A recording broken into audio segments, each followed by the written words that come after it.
porque Él nos da esta oportunidad de reunirnos, último día viernes del mes de abril. Pero de igual forma, hermanos, qué bueno es poder perseverar en oración y avanzar en lo que el Señor tiene con cada uno de nosotros. Así que bienvenidos, amados hermanos, siéntanse muy privilegiados de poder estar reunidos en este servicio de vigilia. Y el viernes pasado y la semana pasada hubo un tiempo especial, ¿verdad?, acá en la iglesia con nuestros hermanos misioneros, y qué bueno poder recibir instrucción del Señor y de la palabra. Y seguimos, hermanos, todos los viernes. Recordémonos cómo aprendemos a orar orando. No hay otra manera que el Señor pueda utilizar más. Y no hay, hermanos, otro llamado más sublime, más elevado que el llamamiento del Señor a la oración. Recordemos que nuestro Señor Jesús siempre dependió del Padre a través de estar con Él.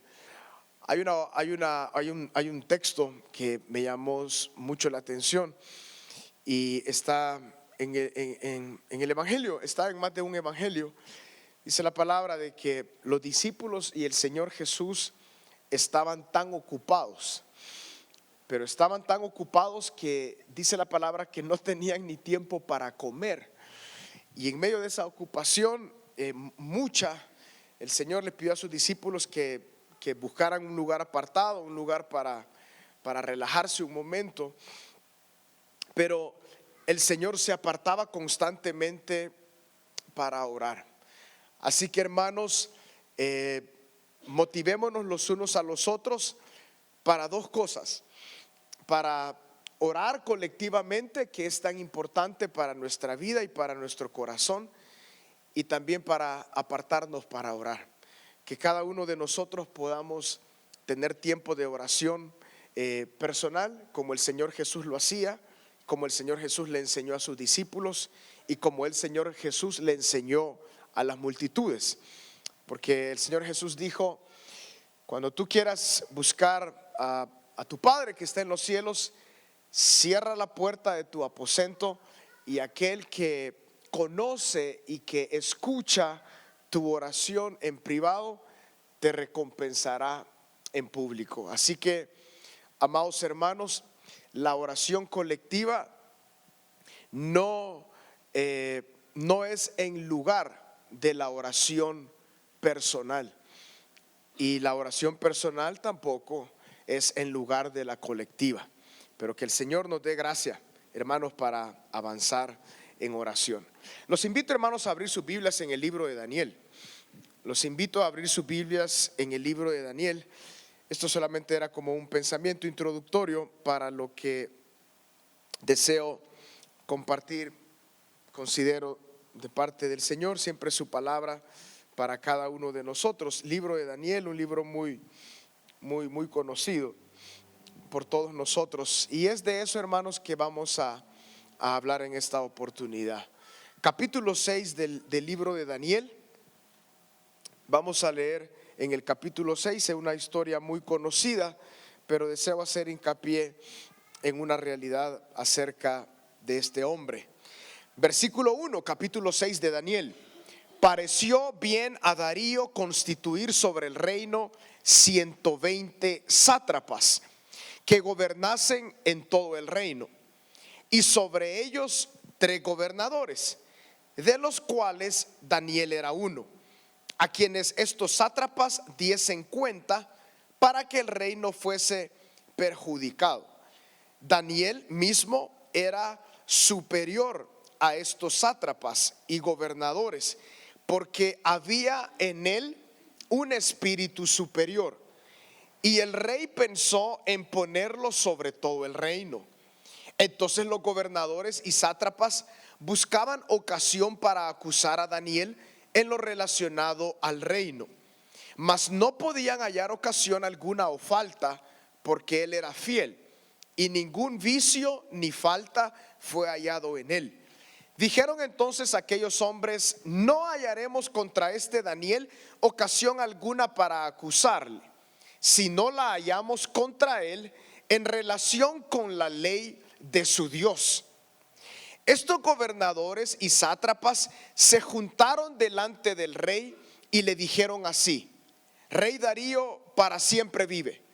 Todos los gobernadores del reino, magistrados, sátrapas, príncipes y capitanes han acordado por consejo que promulgues un edicto real y lo confirmes, que cualquiera que en el espacio de 30 días demande petición de cualquier dios u hombre fuera de ti, oh rey, sea echado en el foso de los leones.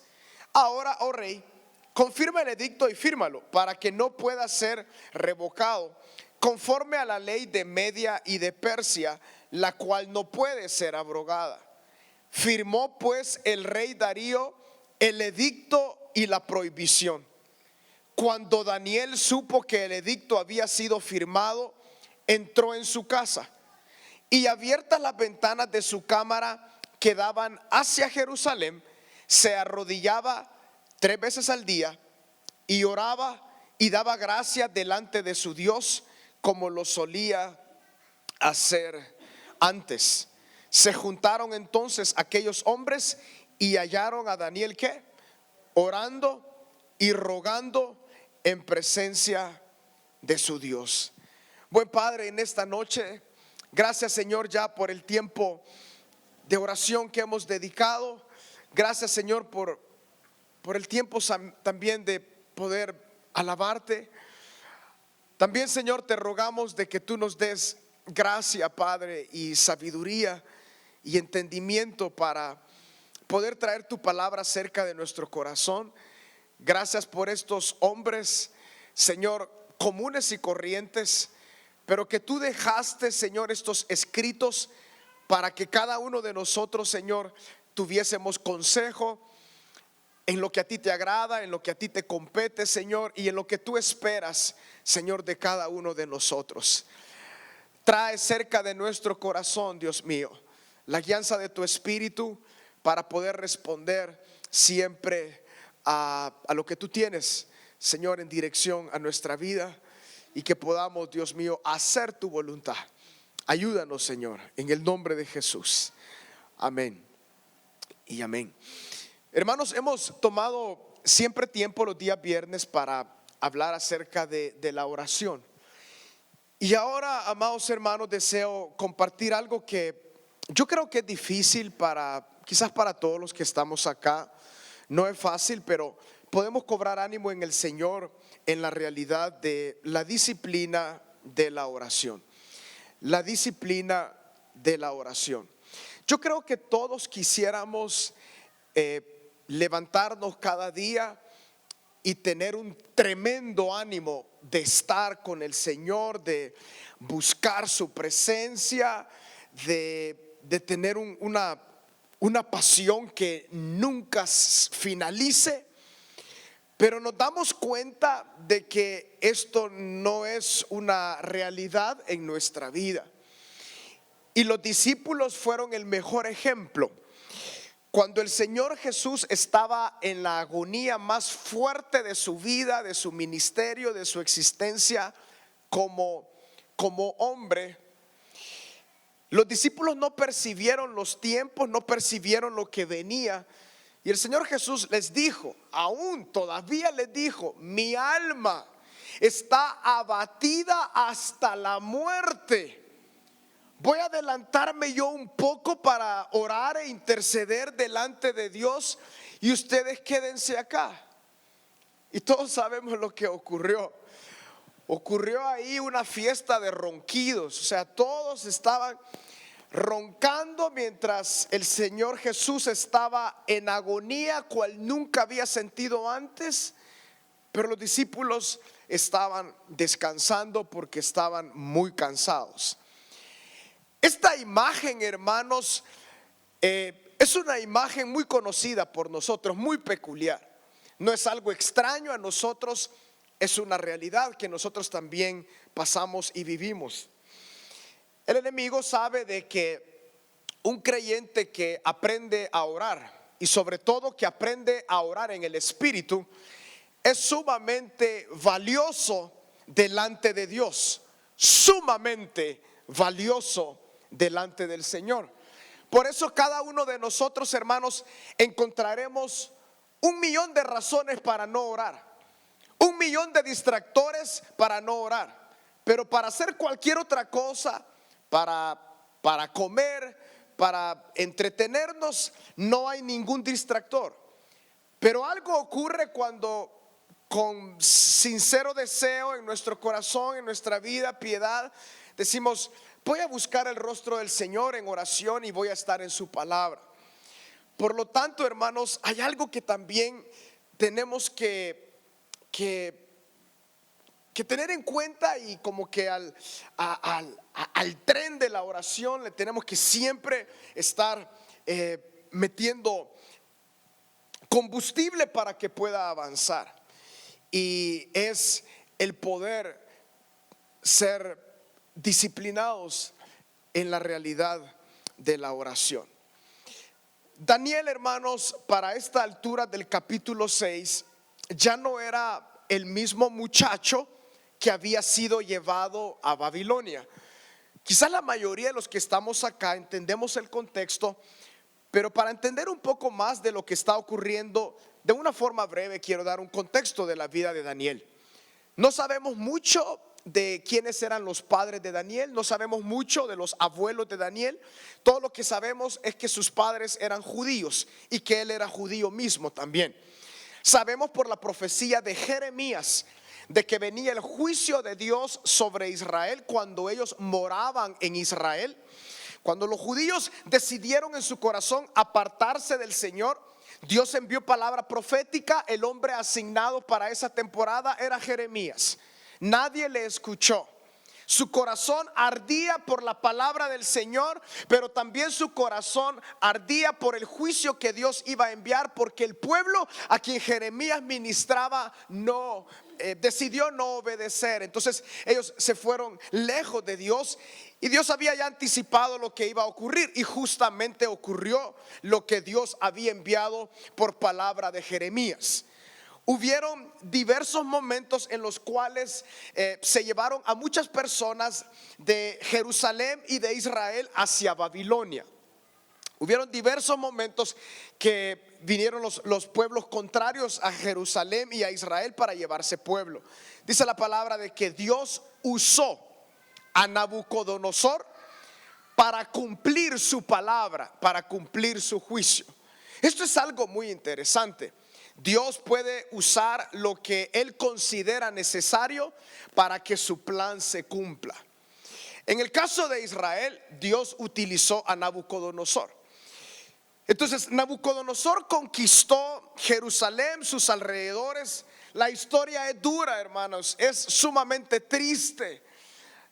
La podemos ver en Jeremías, en Lamentaciones, que se considera que claramente fue escrito por Jeremías.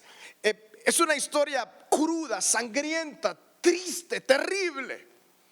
Pero dentro de los hombres que fueron llevados a Babilonia se encontraban algunos, varios, ¿verdad? Pero se encontraban unos que sobresalían. Uno de ellos era Daniel.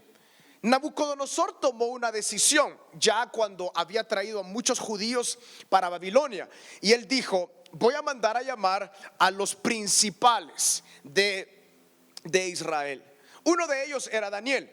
Eso quiere decir de que Daniel, no solo, aparte de ser judío, él venía, digamos, de la nobleza de los judíos. Era alguien que sus padres seguramente pertenecían a la nobleza de los judíos.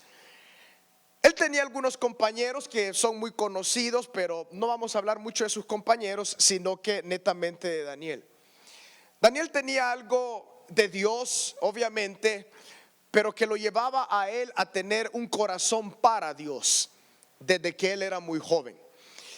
Desde el primer momento que se les puso a Daniel y a sus compañeros a prueba, cuando ellos eran todavía jóvenes, ellos tomaron decisiones apremiantes y sinceras, y le dijeron a Nabucodonosor, o le mandaron a decir: mira, está bien que nos pongan a prueba, pero no vamos a comer de los manjares de Babilonia, sino que nosotros tenemos un alimento que comer, y eso es depender de Dios y vivir para el Señor. Ellos tenían su dieta diferente y sabemos la historia. Luego Dios siguió trayendo gracia sobre Daniel hasta llegar al capítulo 6, y luego hay más episodios de la vida de Daniel en este precioso libro de Daniel. Pero lo que yo quiero llamar su atención, hermanos, es lo que está ocurriendo precisamente en el capítulo 6. Daniel, a diferencia de sus otros colegas, que también eran hombres, Sadrach, Mesach y Abednego, eran hombres devotos a Dios, no se mencionan en el capítulo 6. No podemos nosotros concluir de que ellos también eran parte de estos sátrapas o gobernadores. Lo que sí sabemos y lo que sí podemos concluir era de que Daniel era gobernador y de que el gobernador estaba sobre los sátrapas. O sea que los sátrapas respondían a los gobernadores. Y Darío, que era en ese momento el encargado del imperio, deseaba y aún puso a Daniel sobre los gobernadores. Entonces, Daniel vino a ser la mano derecha de Darío. Y esto es bien interesante porque Daniel era judío. Como les digo, desconocemos los 120 sátrapas de dónde eran. Lo más seguro es que eran del imperio ya medo-persa, no lo sabemos precisamente. Los otros dos gobernadores tampoco sabemos quiénes eran también precisamente, pero sí sabemos de Daniel. Y Daniel era judío, o sea, era alguien que no pertenecía, no había nacido ahí, pero la gracia de Dios le había llevado hasta ese lugar. También podemos nosotros con claridad saber, hermanos, de que ese lugar, ese privilegio conllevaba muchísimas responsabilidades y muchísimas ocupaciones. Daniel era un hombre que desde joven entonces había dedicado su vida para el Señor, para el rey, para el Dios de los judíos, que él había conocido quizás desde muy pequeño, desde su niñez. A pesar de haber visto cómo Nabucodonosor llegó, conquistó con todo su ejército Jerusalén, él vio seguramente cosas que desde muy joven o un niño no podía, no debía o no era llamado a observar, pero él lo vio. Pero algo ocurrió en él que cuando llegó aún a Babilonia se mantuvo delante del Señor, sabiendo quién era su Dios. Pasaron los años y esto continuó siendo así. Lo único que podemos concluir es de que la gracia del Señor sobre Daniel lo llevó a ese lugar. Porque no se menciona que otro judío estuviera a ese nivel de autoridad, de influencia y de gracia. Había muchísimos judíos, porque en Babilonia habían gran cantidad de judíos, pero Daniel, Dios lo ubicó en ese lugar. Esto trajo, la gracia de Dios sobre Daniel trajo muchos celos de sus compañeros y mucha envidia, que es lo que leemos ahí, que los demás gobernadores no buscaban una oportunidad para quitarle el trabajo a Daniel, pero Dios tenía un propósito en medio de todo esto. Entonces, en la medida que Daniel, hermanos, más buscaba del Señor, más Dios lo bendecía, más Dios como que lo engrandecía. Y esto era porque Dios así lo había dispuesto con este hombre llamado Daniel. La historia la conocemos muy bien. Por eso yo deseo, hermanos, llegar al versículo 10. Cuando Daniel supo que el edicto había sido firmado, entró en su casa y, abiertas las ventanas de su cámara que daban hacia Jerusalén, se arrodillaba 3 veces al día y oraba y daba gracias delante de su Dios. Y esta frase me llama mucho la atención: como lo solía hacer antes. O sea, hermanos, que Daniel tenía una práctica. No sabemos ese antes. Obviamente sabemos que se refiere antes que el edicto haya sido firmado, por el contexto. Justamente antes que haya sido firmado, él ya practicaba esto. Pero lo más probable es que ese antes también pueda abarcar su juventud, su edad adulta previa y hasta llegar hasta este punto. La realidad es que Daniel sabía quién era su Dios.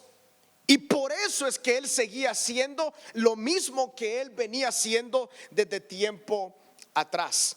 La razón por la cual él abría las ventanas de su cámara que daban hacia Jerusalén era una práctica común por los judíos, dada desde el antiguo tiempo, desde la ley en otros momentos, de que ellos debían orar en algunas oportunidades en dirección hacia Jerusalén. Esto es claro porque en ese momento no estaban en Israel y mucho menos estaba en Jerusalén. Él estaba en Babilonia, pero él oraba en dirección hacia Jerusalén. Esto era algo muy de los judíos, instrucción de Dios hacia los judíos en ese tiempo. Entonces él no dejó de hacer lo que Dios lo había mandado hacer y tampoco perdió su identidad hebrea, judía, que era algo muy importante.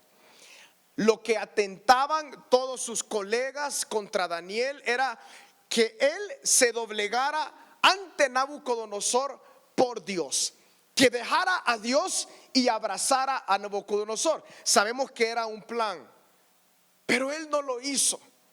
Y lo que llama muchísimo la atención es que él dedicaba para orar 3 veces al día. Este es un reto, hermanos, para nosotros, la verdad, leer textos como estos y simplemente pasarlo por alto. Leer Esdras, por ejemplo, también cuando dice la palabra: y este hombre llamado Esdras preparó su corazón para inquirir en la ley de Dios y entonces enseñarla a Israel.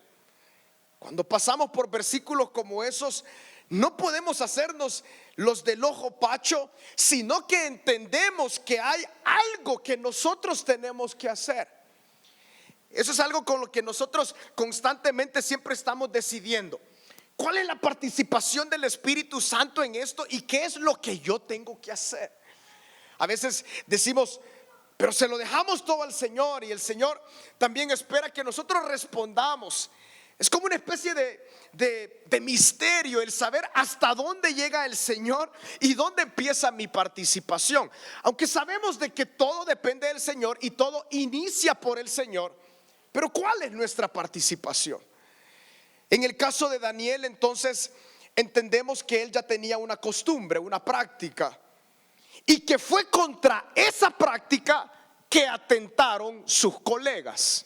Eso es algo bien interesante, hermanos, porque como no encontraron en su comportamiento infidelidad y no encontraron en nada más infidelidad, se fueron en contra de su vida piadosa de devoción. Entonces los gobernadores, no amigos de él, compañeros de él de trabajo, sátrapas, se fueron en contra de la vida de devoción, la vida de oración de él. Porque ellos entendían, si logramos agarrar a Daniel en esto, ahí sí lo agarramos. O sea que los gobernadores sabían que si en algo Daniel no iba a fallar, era en su entrega a su Dios.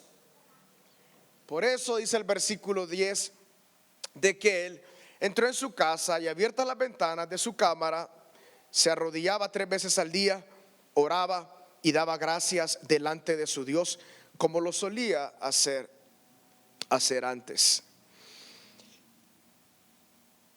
Quizás no sabemos precisamente porque estamos nosotros en una generación de muchísimo movimiento, de muchísima comunicación, y algunos pueden pensar, bueno, pero es que en ese tiempo el estrés, el movimiento era menor, por lo tanto quizás Daniel tenía mayor oportunidad de hacer esto. Quizás es válido el pensamiento, ¿verdad, hermanos? Teniendo ahora tanta facilidad para movernos en vehículos, en aviones, la comunicación, etcétera. Pero no es tan válido al entender la tremenda responsabilidad que él tenía. O sea que no hay lugar a pensar y considerar de que él estaba relajado y que quizás él tenía muchos siervos que le ayudaban y por eso él se dedicaba a orar 3 veces al día. La palabra no nos dice cuánto tiempo dedicaba en cada vez, pero eso la verdad que es irrelevante. Lo relevante es su devoción a Dios y su perseverancia en esa devoción. Entonces, cuando los enemigos de él observaron que si en algo lo podían capturar era en eso, ellos, hermanos, pusieron manos a la obra para buscar bajar a Daniel del lugar de gracia donde Dios lo había puesto, pero no lo lograron. Sabemos toda la historia, la famosa historia del foso de los leones. Daniel no dio su brazo a torcer y tampoco Daniel dijo, bueno, dejaré de orar, de adorar al Dios eterno y verdadero de los hebreos, de los judíos. Y Dios lo levantó aún más, aún después del foso de los leones. Traer, hermanos, algunas aplicaciones a nuestra vida a partir de este ejemplo. Yo creo que las aplicaciones son bastante claras, pero de igual forma, a pesar de que son bastante claras, deseo traer, hermanos, algunas aplicaciones a nuestra vida en esta oportunidad. En primer lugar, el enemigo sabe, hermanos, la verdad que no sabemos cuánto entendimiento tenga él y no somos llamados a estudiar cuánto entendimiento tenga el enemigo. Pero lo que sí nosotros podemos entender es que él quiere acabar con nuestra vida de devoción al Señor. Esto incluye muchas cosas, pero para lo que estamos refiriéndonos en esta oportunidad es con nuestra entrega al Señor en nuestra oración. El enemigo, como les decía al principio, sabe el valor de un hombre, de una mujer que persevera en oración, que es consistente en la oración. El enemigo sabe el valor de una persona que busca el rostro del Señor y que recibe lo que pide. Eso es tremendo.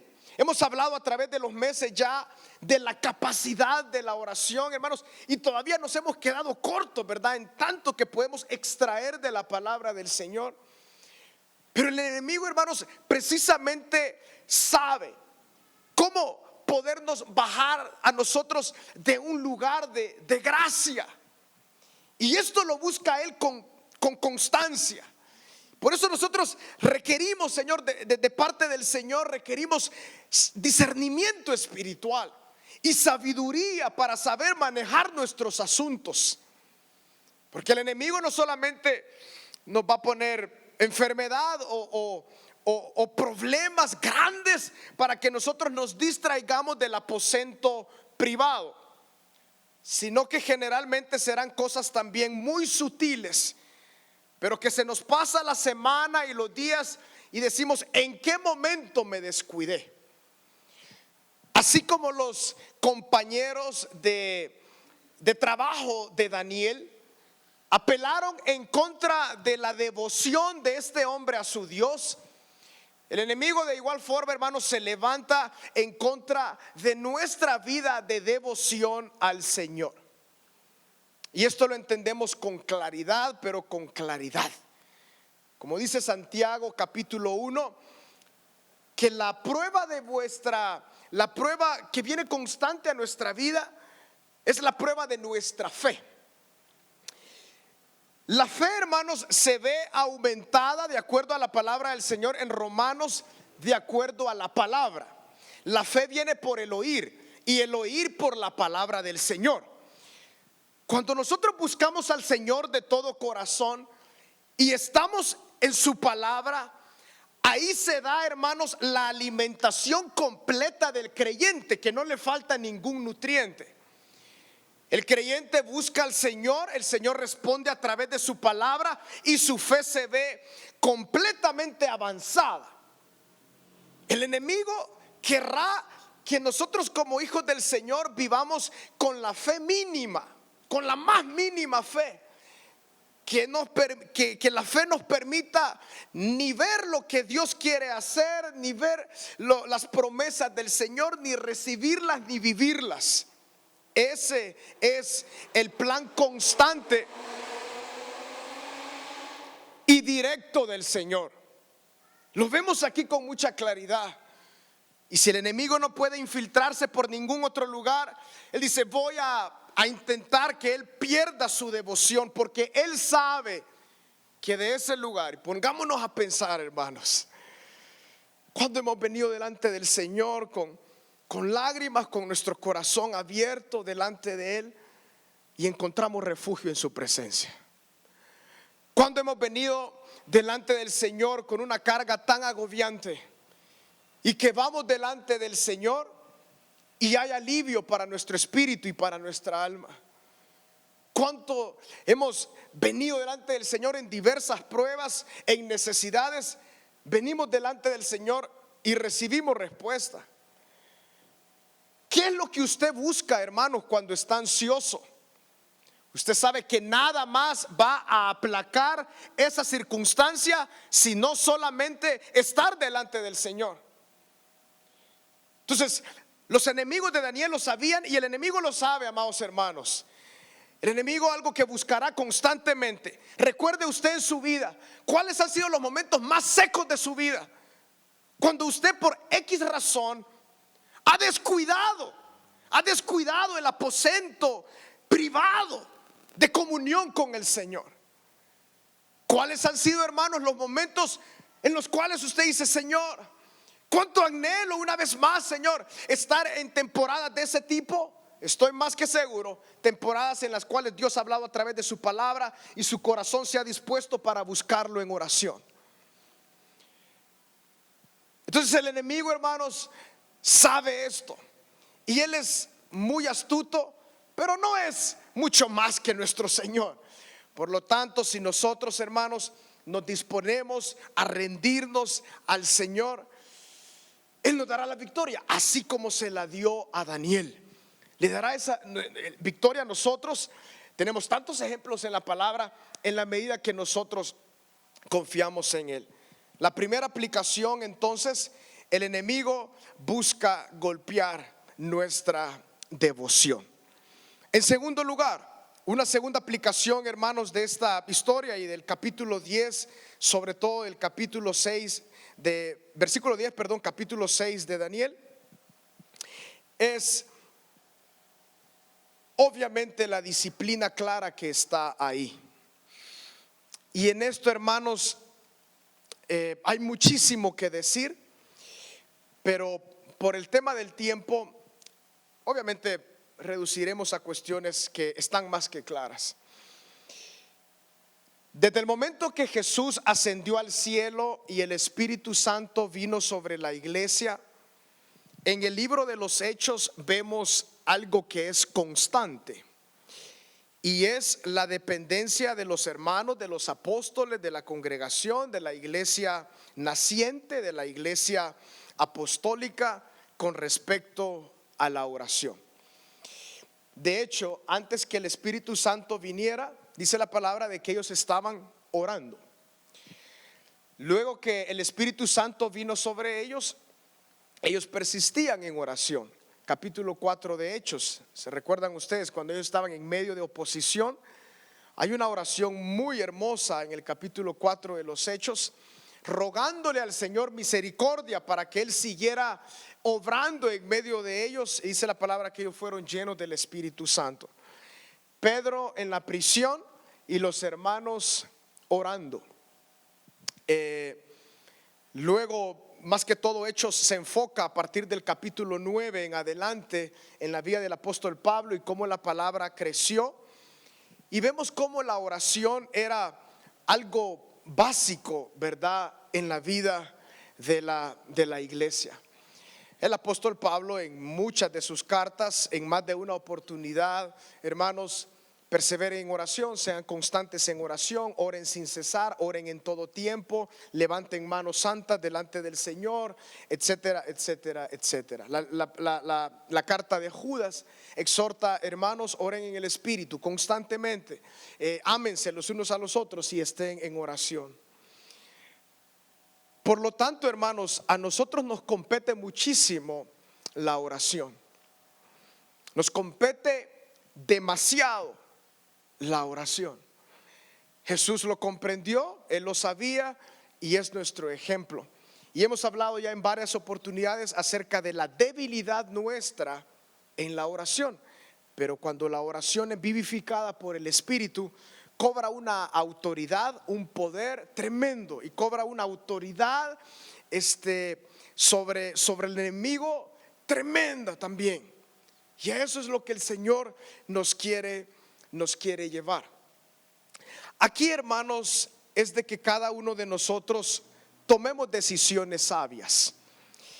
Y la disciplina, que es como la segunda aplicación, nos lleva en tercer lugar, hermanos, a no autojustificarnos con el tema de la oración. No tengo tiempo, lo menos que tengo es tiempo. Y todo este tipo de justificaciones, que yo sé que por eso es que estamos acá, hermanos, porque el Señor está con nosotros y nos ha movido el Espíritu Santo. Y a través no solamente de los hombres en el Antiguo Testamento y del Nuevo Testamento, sino que ustedes, si también toman los libros de la iglesia cristiana, a través de los siglos, ustedes van a poder ver en una constante en aquellos hombres y mujeres que han perseverado en el Señor y que se han tomado de las promesas del Señor. Y es esta realidad, dependencia del Señor a través de la oración y la palabra. Nada, hermanos, puede cambiar esta realidad, a menos que Dios mande a decir otra cosa, pero su palabra y su revelación ya ha sido dada. Amados hermanos, que el Señor nos dé de su gracia para tomar decisiones en disciplina y entonces no autojustificarnos. Y así como Daniel, que quizás tenía muchas cosas que hacer, él sabía que lo más importante para él era estar delante de su Dios. Lo más importante para nosotros, hermanos, es estar delante del Señor. Así como Carlos Spurgeon dijo hace muchos años acerca de un creyente que le llevaron, que tenía una Biblia que estaba pero en mal estado, ¿verdad? Estaba completa, pero la pasta estaba en muy mal estado, las páginas estaban casi rompiéndose. Y él dijo lo siguiente: la Biblia está de esa manera, pero yo estoy seguro que su dueño está tan fortalecido, más allá de lo que yo puedo pensar. Esto es una realidad, amados hermanos. Piensen lo que quieran las personas que están a nuestro alrededor, los no creyentes y aún algunos creyentes que dicen: ¿por qué oras tanto? ¿Por qué te dedicas tanto a la oración? Hermanos, cuando esas personas encuentren el deleite en la oración, se van a arrodillar a la par de usted para hacer lo que usted hace. Pero, amados hermanos, gran parte de la fortaleza del Espíritu está ligado a nuestra capacidad de depender del Señor en oración y en su palabra. Así que en esta oportunidad, hermanos, quería que pensáramos y reflexionáramos acerca de nuestra participación en la disciplina de buscar el rostro del Señor para realmente ver victorias constantes en nuestra vida.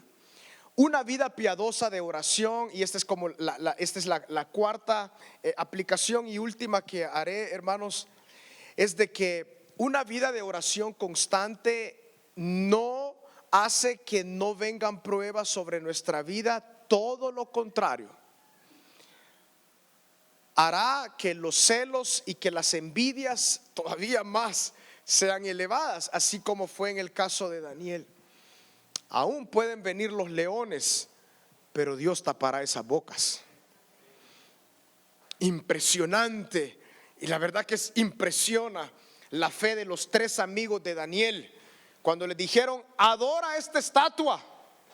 Y ellos les dijeron: ¿saben qué? Nuestro Dios nos puede librar de ese horno de fuego, pero aunque no lo hiciera, no nos vamos a postrar. Tremendo. La misma fe y devoción en Daniel. Me van a quitar el puesto.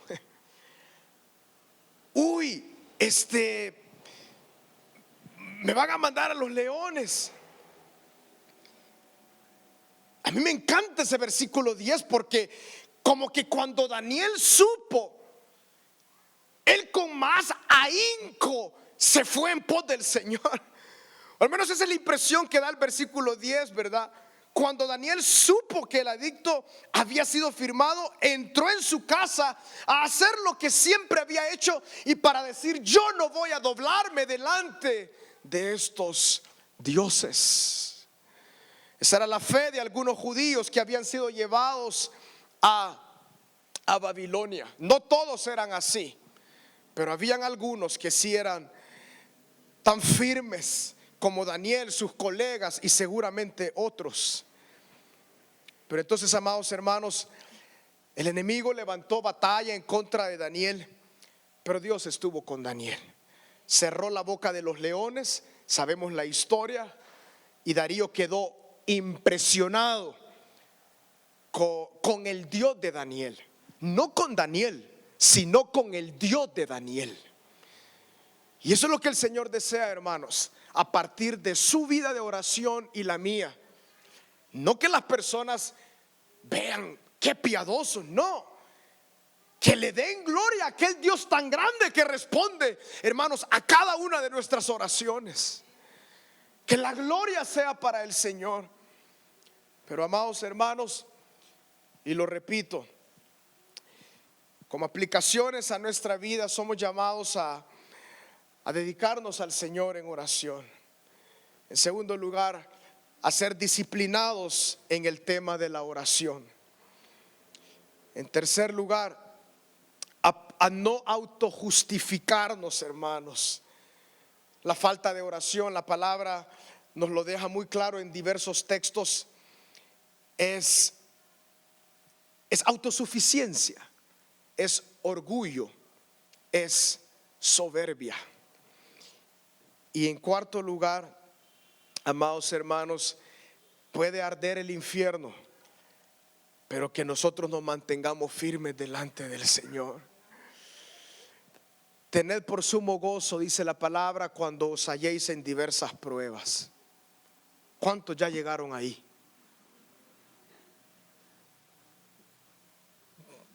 Esos textos nos retan demasiado. No entendemos bien eso del gozo en las pruebas. Pero en la medida que entramos, o Dios permite las pruebas y que entremos, el Señor fortalece nuestra fe y encontramos el gozo. Tened por sumo gozo cuando os encontréis en diversas pruebas, sabiendo que la prueba de vuestra fe, o sea, la prueba busca bajar la fe, pero la prueba de esa fe produce paciencia, y la paciencia debe de cumplir su propósito. Se cree, de acuerdo a la historia de la iglesia, que el hombre que Dios usó e inspiró el Espíritu para escribir la carta de Santiago, que es donde encontramos esa declaración de tened por sumo gozo cuando os encontréis en diversas pruebas. Este Santiago era un hermano en carne de Jesús, pero que él era conocido por las rodillas de camello. Rodillas de camello porque aparentemente ya sus rodillas estaban tan deformadas de estar tanto tiempo delante del Señor. Aunque nosotros ya tenemos alfombras, ¿verdad, hermanos? Y una almohada, no es necesario que se nos deformen, pero que se nos deforme el corazón por estar quebrantados delante del Señor. Así que, hermanos, nuestra participación es importante. Y como les decía al principio, nada toma el lugar de que usted cierre su puerta y usted ore al Señor en privado. Nada. Cuando decimos cierre la puerta, es una oración privada. Eso no puede faltar en nuestra vida, y que el Señor nos dé de su gracia. Y lo que hemos venido diciendo, hermanos, para todos los que estamos acá, todos creo que estamos en esa necesidad. Ese reto al leer versículos como esos es: Señor,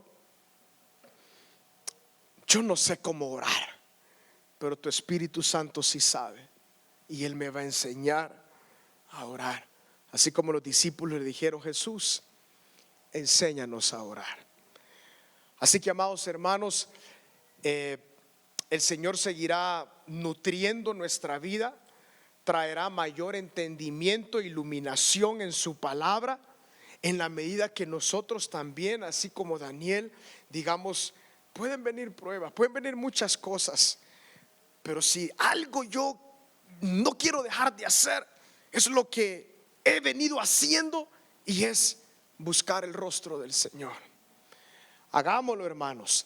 No nos desmotivemos, y todo lo contrario, animémonos los unos a los otros. Por eso, cuando nos veamos en momentos como estos de vigilia, de oración, de cultos, de servicios del Señor, acá en la congregación, animémonos, sigamos orando, hermanos. Está bien, vayamos a tomarnos un café, eso es sumamente importante, pero también pidámosle al Señor, si no lo tenemos, un compañero de oración, una compañera de oración, que si en algo nos apoyemos es en perseverar en oración y en estar constantemente en oración. Porque, amados hermanos, el alcance de la oración, el alcance de un corazón que se humilla delante del Señor, va más allá de nuestra capacidad. Y termino con esta frase de esa misma carta de Santiago.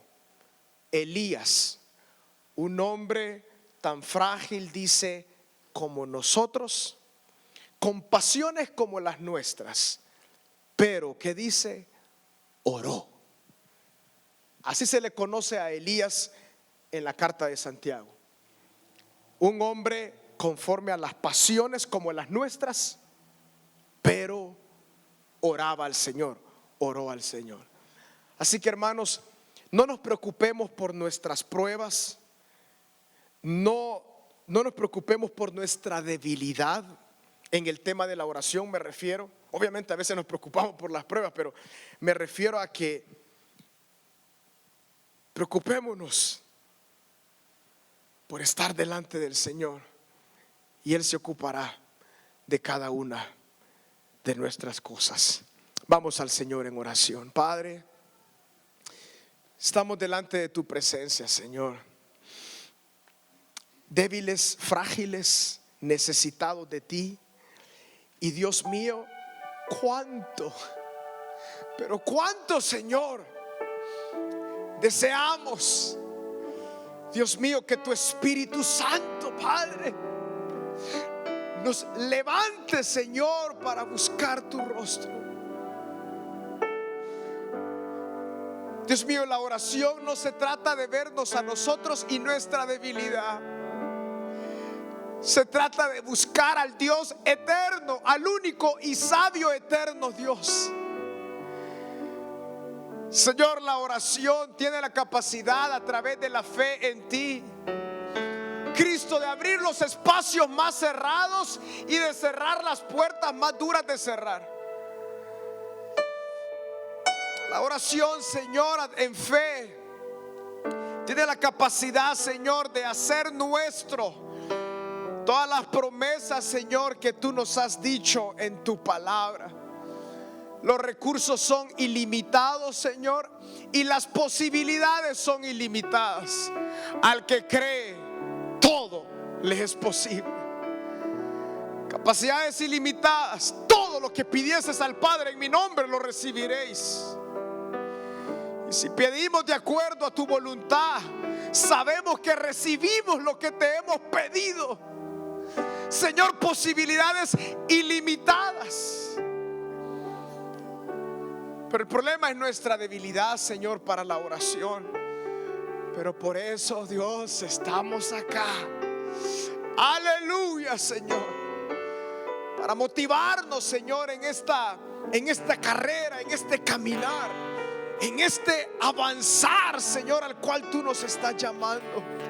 Gracias por hombres como estos, Señor, que son tan comunes como nosotros, pero a través, Dios, de esa devoción para contigo, lograron desarrollar firmeza, porque te conocían al Dios eterno, santo y perfecto.